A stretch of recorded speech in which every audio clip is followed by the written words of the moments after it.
Bonjour à tous, petite vidéo du montage du hook Reveal 7 sur un Galaxy Kayak FX3. J'ai rencontré une petite problématique parce que dans le puits de sonde sur ce modèle il n'y a pas d'insert. Donc j'ai pré-percé avec vraiment un tout petit foret. Désolé, c'est un peu le bazar qui est là-dedans.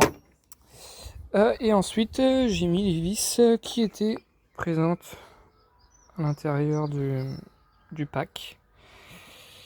Voilà, les petites vis que j'ai mis. Et j'ai mis de la colle à pare-brise. Je suis issu du milieu de l'automobile. Et cette colle-là, voilà, colle pare-brise monocomposant séchage rapide, a la propriété d'être super tenace, on va dire, sur le plastique, sur la peinture, sur pas mal de choses. Du coup, là, je suis sûr que ça va tenir et que ça va être étanche. On voit bien, hein. J'ai beau bouger la sonde, les vis elles bougent pas. Donc j'ai vraiment percé petit, parce que vu qu'il n'y a pas d'insert, ça reste quand même assez noble. Ça reste assez mou. La vis aurait tourné dans l'insert. Voilà. Alors, pour la suite, mon sondeur, je vais le mettre ici. Donc là, j'ai pas encore reçu le support déporté parce que si vous l'installez en mode on va dire ici sur un support droit avec le pédalier, ça va vous gêner.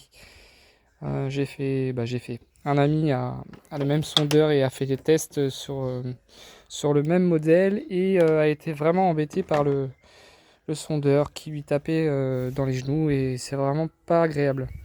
Donc l'idéal c'est de mettre ici directement un rail Blaza déporté qui vous permet déjà de le bouger facilement, le ramener vers vous s'il y a vraiment besoin en navigation, de le mettre contre vous ou de le décaler et en plus de l'incliner facilement. Voilà, je vous enverrai le lien des rails Blaza que j'ai utilisé pour le montage. Voilà.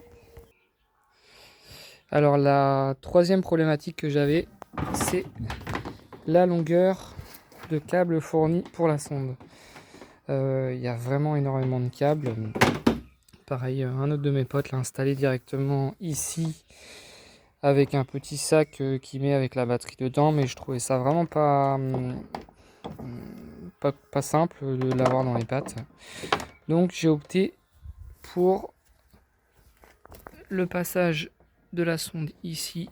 Là je l'ai passé dans le bouchon, parce que c'est un bouchon que j'enlève pas forcément, ou que je peux enlever et laisser dessus, tout simplement. Et ça me permet en fait d'avoir quelque chose qui maintient le câble de la sonde. Donc là, j'ai plus qu'à faire mes petits réglages. Et ce que j'ai fait, c'est des passe-câbles en fait que l'on utilise normalement dans l'électricité. Ils sont étanches, hein.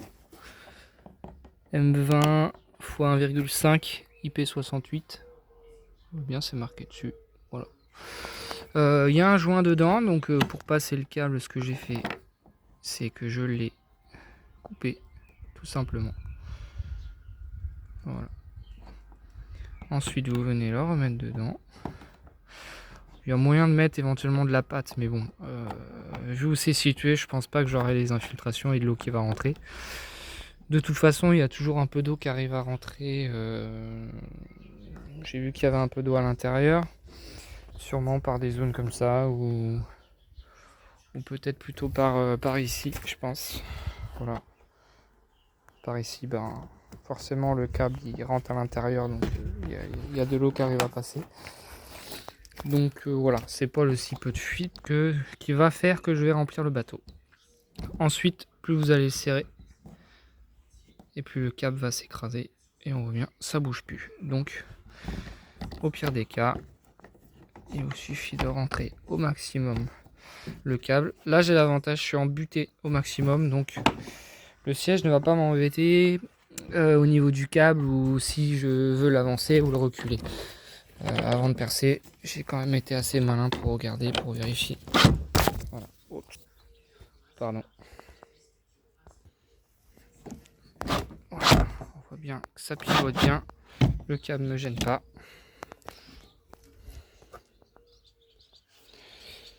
Donc ça le fait au niveau de là. Donc là je vais mettre au maximum. Je vais laisser un peu de coude quand même. J'ai percé ici parce que je voulais au début m'installer par là. Sauf que la problématique, c'est que vous n'avez pas l'endroit pour passer la main. J'ai le bras qui peut arriver jusqu'ici facilement, mais pas aller jusqu'au bout.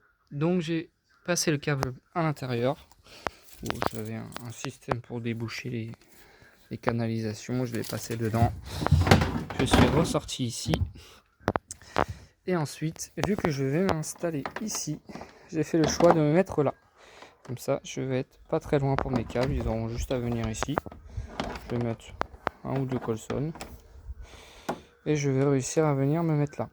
Donc pour le moment, j'ai pas encore choisi la longueur. Donc je suis passé ici, pareil.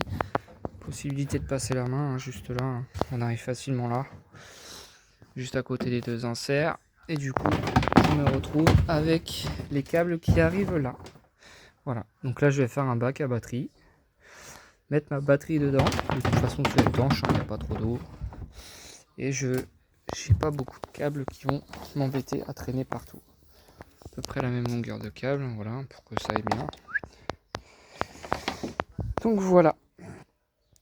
Voilà comment j'ai réussi à résoudre mes problèmes déjà au niveau du puits, au niveau des inserts. Bon, je pense que ça va tenir comme ça, mais c'est dommage qu'il n'y ait pas eu d'insert. Je pense qu'il y a eu un oubli.